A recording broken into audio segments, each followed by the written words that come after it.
हे दोस्तों, आज हम जीएस पेपर 2 के क्वेश्चन नंबर 11 से क्वेश्चन नंबर 20 तक देखेंगे। यहाँ पर आपका प्रत्येक क्वेश्चन होगा 15 मार्क्स का, जिसे लिखने के लिए आपको 250 शब्दों का उपयोग करना होगा। हमने कैलकुलेशन कर निकाला था, तो प्रत्येक क्वेश्चन को लिखने के लिए हमें 11 मिनट 45 सेकंड का समय मिलता है। तो आप अब देखिए क्वेश्चन नंबर 11। इसमें है संविधान 101 संशोधन अधिनियम 2016 के प्रमुख अभिलक्षणों को समझाइए। क्या आप समझते हैं कि यह करों के सोपानिक प्रभाव को समाप्त करने में और माल तथा सेवाओं के लिए साझा राष्ट्रीय बाजार उपलब्ध कराने में काफ़ी प्रभावकारी है? इंग्लिश में explain the salient features of the constitution 101st Amendment Act 2016. Do you think it is efficacious enough to remove cascading effect of taxes and provide for common national market for goods and service? Answer into 50 words. तो इस प्रश्न का जो पहले तो आप जानिए keyword क्या है। इस प्रश्न का जो आपका कीवर्ड है आपका संविधान 101 संशोधन अधिनियम 2016। इसमें से आपसे कह रहे हैं कि जो ये आपका संविधान में से 101वां संशोधन हुआ था, जिसे हमने संविधान अधिनियम 2016 के नाम से जाना। तो इस संविधान अधिनियम 2016 की मुख्य विशेषताएं बताइए, और साथ में जो ये संविधान अधिनियम 2016 हुआ है, इससे क्या टैक्स के प्रभाव को कम करने और जो सेवाएं और माल हैं इनके साझा राष्ट्रीय बाजार उपलब्ध करवाने में क्या इसकी कुछ मदद होगी? तो आप इस प्रश्न का उत्तर अपने शब्दों में दीजिए कि यदि मददगारी होगा तो कैसे, नहीं होगा तो कैसे। नेक्स्ट क्वेश्चन देखिए। इसमें है निजता के अधिकार पर उच्चतम न्यायालय के नवीनतम निर्णय के आलोक में मौलिक अधिकारों के विस्तार का परीक्षण कीजिए। उत्तर 250 शब्दों में दीजिए। इंग्लिश में explain the scope of fundamental rights in the light of the latest judgment of the Supreme Court on right to privacy. Answer into 50 words. तो इस प्रश्न का उत्तर देने के लिए आपको सबसे पहले बस एक पढ़ लेना है जो आपके मौलिक अधिकार हैं। इन मौलिक अधिकारों को अच्छे से पढ़ लीजिए, और फिर जो आपके निजता के अधिकार, जो निजता का अधिकार था राइट टू प्राइवेसी, इस पर जो सुप्रीम कोर्ट ने अपना निर्णय दिया, उस निर्णय को आप जानिए। फिर आप इस प्रश्न का उत्तर बहुत अच्छे से लिख देंगे। नेक्स्ट क्वेश्चन देखिए। प्रश्न में है भारतीय संविधान में संसद के दोनों सदनों का संयुक्त सत्र बुलाने का प्रावधान है। उन अवसरों को गिनाइए जब सामान्यतः यह होता है, तथा उन अवसरों को भी जब यह नहीं किया जा सकता है, और इसके कारण भी बताइए। उत्तर 250 शब्दों में दीजिए। इंग्लिश में the Indian constitution has provisions for holding joint session of the two houses of the parliament.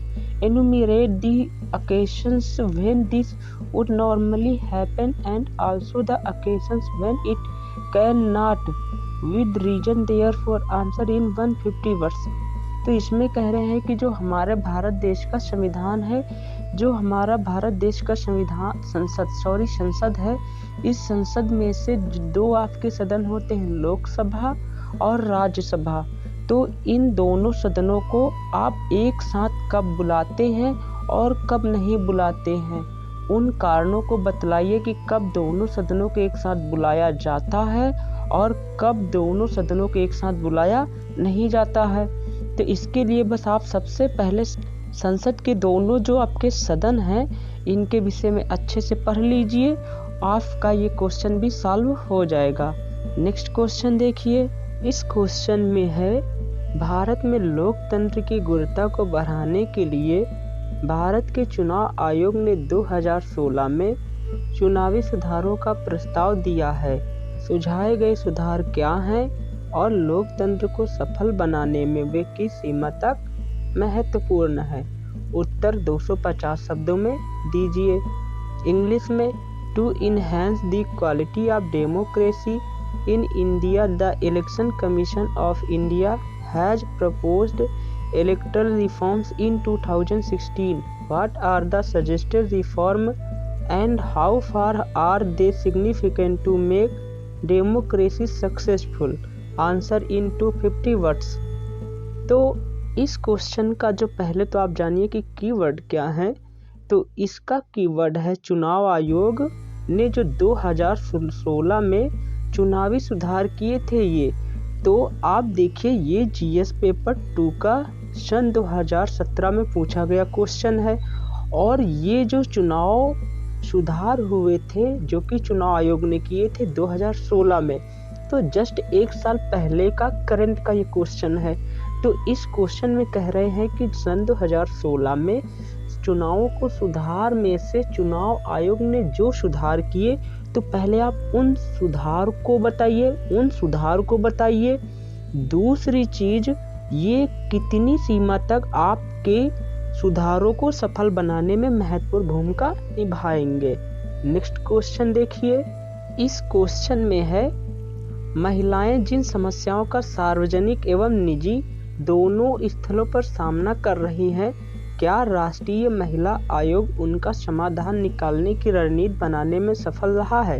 अपने उत्तर के समर्थन में तर्क प्रस्तुत कीजिए। उत्तर 250 शब्दों में दीजिए। इंग्लिश में is the National Commission for Women able to strategize and tackle the problem that women face at both public and private spheres? Give reasons in support of your answer. Answer in 250 words। तो इस question का आप उत्तर देने से पहले जानिए कि राष्ट्रीय महिला आयोग क्या है और ये महिलाओं के लिए क्या करता है। उसके बाद जो हमारे देश में राष्ट्रीय महिला आयोग है, यह जो है तो जो हमारी महिलाएं होती हैं उन महिलाओं के सामने जो सार्वजनिक स्थल और निजी स्थल पर जो समस्याएं होती हैं, क्या उन समस्याओं को निपटाने में राष्ट्रीय महिला आयोग की जो रणनीतियां बनाई हैं वो क्या सफल रही हैं? तो आप अपने उत्तर जो भी लिखेंगे उस उत्तर के उदाहरणों के साथ ठोस रूप से प्रेजेंट कीजिए। नेक्स्ट क्वेश्चन देखिए। इस प्रश्न में है वर्तमान समय में स्वयं सहायता समूहों का उद्भव राज्य के विकासात्मक गतिविधियों से धीरे परंतु निरंतर पीछे हटने का संकेत है। विकासात्मक गतिविधियों में स्वयं सहायता समूहों की भूमिका का एवं भारत सरकार द्वारा स्वयं सहायता समूहों को प्रोत्साहित करने के लिए किए गए उपायों का परीक्षण कीजिए। उत्तर 250 शब्दों में दीजिए। इंग्लिश में the emergence of the self help groups SHGOs in contemporary times point to the slow but steady withdrawal of the state from developmental activities. Examine the role of the SHGOs in developmental activities and the measures taken by the government of India to promote the SHGOs. Answer in 250 words। तो इस प्रश्न का उत्तर देने से पहले आप जानिए कि ये स्वयं सहायता समूह होते क्या हैं। तो स्वयं सहायता समूह वे होते हैं जो लोगों की मदद खुद करते हैं। तो यहाँ पर कह रहे हैं कि जो स्वयं सहायता समूह आज के समय में हमारे समाज में उदय हो रहे हैं, तो इन सहायता समूहों का जो मेन कार्य होता है वो विकासात्मक प्रक्रिया में भाग देना। तो इस कारण से जो राज्य की जितनी सारी विकासात्मक गतिविधियां हैं वो धीरे होती जा रही हैं। तो इसलिए जो आपकी ये भारत सरकार है यह स्वयं सहायता समूहों को प्रोत्साहित कर रही है कि हाँ, आप समाज में विकासात्मक गतिविधियां करते रहें और हम आपकी मदद करेंगे। नेक्स्ट क्वेश्चन देखिए। इस प्रश्न में है भारत में निर्धनता न्यूनीकरण कार्यक्रम तब तक केवल दर्शनीय वस्तु बने रहेंगे जब तक कि उन्हें राजनैतिक इच्छा शक्ति का सहारा नहीं मिलता है। भारत में प्रमुख न्यूनीकरण कार्यक्रमों के निष्पादन के संदर्भ में चर्चा कीजिए। उत्तर 250 शब्दों में दीजिए। इंग्लिश में poverty alleviation programs in India remains mere sophistries until and unless they are backed up the political will discuss with reference to the performance of the major poverty alleviation program in India. Answer in 250 words.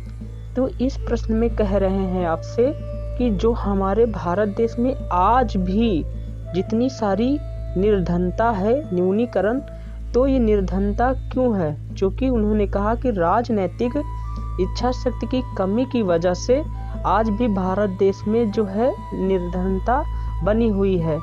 तो निर्धनता कम करने के लिए जो जितने सारे कार्यक्रम किए जाते हैं उन कार्यक्रमों की आप चर्चा कीजिए। तो आपको एक बात बतला दें कि आप जब भी कोई प्रश्न पढ़ना, चाहे वो GS 1 का हो, चाहे वो GS 2 का हो और चाहे वो GS 3 का हो, तो आप हर प्रश्न में देखना कि क्या यह प्रश्न पत्र आज जिस टाइम पर है, आप आज इस समय आप हैं सन 2021, थोड़े ही समय बाद हो जाएगा। तो इस टाइम पीरियड पर देखना कि जो भी प्रश्न है, क्या यह प्रश्न इस आने वाले समय में अर्थात 2022 और 2023 में क्या यह महत्वपूर्ण अपनी भूमिका निभाएगा। यदि ऐसा आपको पता चल रहा है कि यह प्रश्न आने वाले समय में भी अपनी महत्वपूर्ण भूमिका निभा रहा है, तो आप उसे तैयार कर लेना और आने वाले समय में वो प्रश्न आपसे पूछा भी जाएगा। इसके बहुत अधिक चांसेज हैं। जैसे हमने बहुत सारे प्रश्नों में देखा कि जो सन 2016 में पूछे गए प्रश्न हैं, वही प्रश्न आपके सन 2019 में भी पूछे गए। अब आप अगला क्वेश्चन देखिए। इस प्रश्न में है, प्रारंभिक तौर पर भारत में लोक सेवाएं तटस्थता और प्रभावशीलता के लक्ष्यों को प्राप्त करने के लिए अभिकल्पित की गई थी अर्थात बनाई गई थी, जिनका वर्तमान संदर्भ में अभाव दिखाई देता है अर्थात आज के समय में जो हमें दिखाई नहीं देता है। क्या आप इस मत से सहमत हैं कि लोक सेवाओं में कड़े सुधारों की आवश्यकता है? टिप्पणी कीजिए। उत्तर 250 शब्दों में दीजिए। इंग्लिश में, in stately civil service in India were designed to achieve the goals of neutrality and effectiveness, which seems to be lacking in the present context. Do you agree with the view that classic reforms are required in civil service? Comment in 250 words। तो इस प्रश्न का जो आप पहले देखें keyword क्या है। पहला तो इसका कीवर्ड है कि लोक सेवाएं। यही लोक सेवाएं जिसकी तैयारी आप भी कर रहे हैं, इन्हीं लोक सेवाओं के अंतर्गत ही आपका IAS, IPS, IRS, IFS ऐसे ही बहुत सारी 24 जॉब्स आ जाती हैं। तो इन जॉब्स का या इन नौकरियों का जो मेन रूप था इन्हें बनाने का, वो था तटस्थता और प्रभावशीलता को प्राप्त करना। किंतु वर्तमान समय में ना तो तटस्थता और ना ही प्रभावशीलता दिखाई देती है। तो इसलिए हम इन लोक सेवाओं के सुधार में क्या क्या कदम उठा सकते हैं, उनके विषय में आप बतलाइए। नेक्स्ट क्वेश्चन देखिए। ये क्वेश्चन नंबर 19 है। आपसे आपकी जानकारी के लिए बता दें कि आपका 8 नंबर और 9 नंबर, वहीं पर क्वेश्चन नंबर 19 और क्वेश्चन नंबर 20 आपका हमेशा IR से पूछा जाएगा अर्थात आपके 4 क्वेश्चन होंगे IR से। तो ये 2 क्वेश्चन आपके होंगे 10 मार्क्स, तो टोटल 2 क्वेश्चन आपके हुए 20 मार्क्स और इधर ये आपके 2 क्वेश्चन होंगे 15 मार्क्स के अर्थात ये होंगे 13 मार्क्स के। तो इस प्रकार आप देखें तो आप GS पेपर 2 में आपका इंटरनेशनल टोटल पूछा जाता है 50 मार्क्स का सॉरी। सो अब आप देखिए इस प्रश्न को। इसमें कह रहे हैं कि भारत की ऊर्जा सुरक्षा का प्रश्न भारत की आर्थिक प्रगति का सर्वाधिक महत्वपूर्ण भाग है। पश्चिम एशियाई देशों के साथ भारत के ऊर्जा नीति सहयोग का विश्लेषण कीजिए। तो इस प्रश्न का जो कीवर्ड है ऊर्जा नीति सहयोग, इसे आप जान लीजिए तो आप इस प्रश्न का बहुत अच्छे से उत्तर दे देंगे। तो यहाँ कह रहे हैं कि जो हमारा भारत देश है, ये हमारा जो भारत देश है, ये हमारा भारत देश पश्चिम एशियाई देशों के साथ क्या कर रहा है, अपनी वो बना रहा है संबंध। तो आपके जो इधर होंगे इस ओर, एशिया के इस ओर देश, जैसे आपका सऊदी अरब और वहीं पर आपके ईरान, इराक, ये सभी देश आपके पश्चिम एशियाई देश हैं। तो इनके साथ भारत ऊर्जा नीति सहयोग जो भी बना रहा है उनके विषय में लिखना है। वेल, हमने पहले भी कहा था कि जितने सारे आपके क्वेश्चन IR से होंगे वो 99% करंट से रिलेटेड ही होंगे। क्वेश्चन नंबर 20 देखिए। अब प्रश्न में है, दक्षिण पूर्व एशियाई देशों की अर्थव्यवस्था एवं समाज में भारतीय प्रवासियों को एक महत्वपूर्ण भूमिका निभानी है। इस संदर्भ में दक्षिण पूर्व एशिया में भारतीय प्रवासियों की भूमिका का मूल्य निरूपण कीजिए। उत्तर 250 शब्दों में दीजिए। इंग्लिश में, Indian diaspora has an important role to play in South East Asian countries economy and society. Emphasize the role of Indian diaspora in Southeast Asia in the context. Answer into 50 words. तो यहाँ पर कह रहे हैं कि जो international है, आपके यहाँ पर जो दक्षिण पूर्वाई देश हैं, जो भी आपके यहाँ पर दक्षिण पूर्व एशियाई देश हैं, यहाँ पर जो भी हमारे भारतीय लोग जाते हैं नौकरी करने के लिए, ये वहाँ की अर्थव्यवस्था और वहाँ के समाज में बहुत महत्वपूर्ण भूमिका निभाते हैं। तो इसको बतलाइए और साथ में ये जो भूमिका निभाते हैं हमारे भारतीय प्रवासी भाई, इनका मूल्यीकरण कीजिए, अर्थात अपने शब्दों में बतलाइए कि वो कौन सी भूमिका ये इन कंट्रीज में निभाते हैं। तो यहाँ पर आपको ये मालूम होना चाहिए कि दक्षिण पूर्व एशियाई देश कौन से होंगे। तो दक्षिण पूर्व एशियाई देश आपके होंगे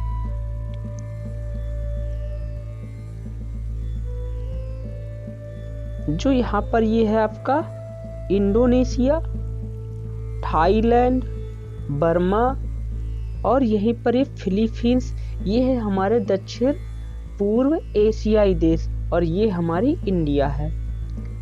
सो हमने इस वीडियोस में टोटल क्वेश्चन देख लिए जीएस के। नेक्स्ट वीडियोस में हम सन 2016 के जीएस पेपर के क्वेश्चन देखेंगे। Thank you and so much.